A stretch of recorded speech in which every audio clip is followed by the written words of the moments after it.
एक तू सच्चा तेरा नाम सच्चा अनंत। पृष्ठ 335। सतपुरुष बाबा फुलसंदे वाले कहते हैं, हे परमेश्वर, नरक के दुखों से और आग से हमें बचा। पाप और पुण्य का निर्णय करने वाला तू है। हे परमेश्वर, मंत्र के प्रकाश की तरह तू हमारे भीतर जगमग होकर प्रकाशित हो।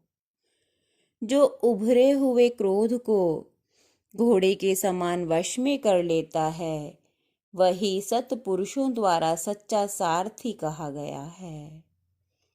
एक बार हुजूर सत्पुरुष एक कोठरी में एकांत ध्यान में थे कि एक देवदूत एक छोटी सी पुस्तक उनके पास रख गया। उसमें परमेश्वर की स्तुति लिखी हुई थी और प्रकाश उसमें से निकल रहा था। एक बार जब वे ध्यान में थे तो देवदूत एक चादर लेकर आए और वो चादर उनके सर पर उन्होंने तान दी। उस चादर पर ईश्वर स्तुति के मंत्र लिखे हुए थे और सबसे ऊपर लिखा था, एक तू सच्चा तेरा नाम सच्चा। इस प्रकार गुप्त में और जाहिर में देवात्माएं शुरू से ही उनके निकट आती रही।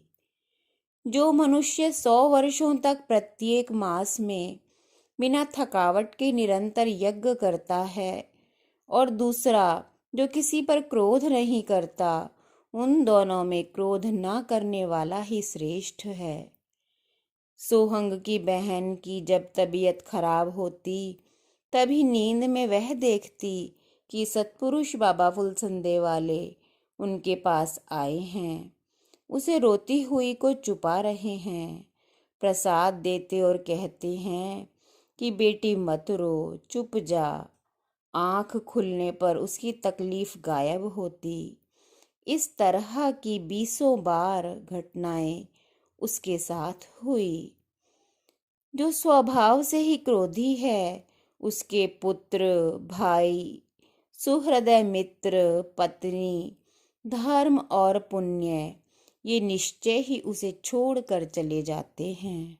सत्पुरुष कहते हैं, जिस प्रकार लताओं के बंधन में फल बंधा रहता है, इसी प्रकार कर्मों की कटीली बेल ने जीवात्मा को बांध रखा है।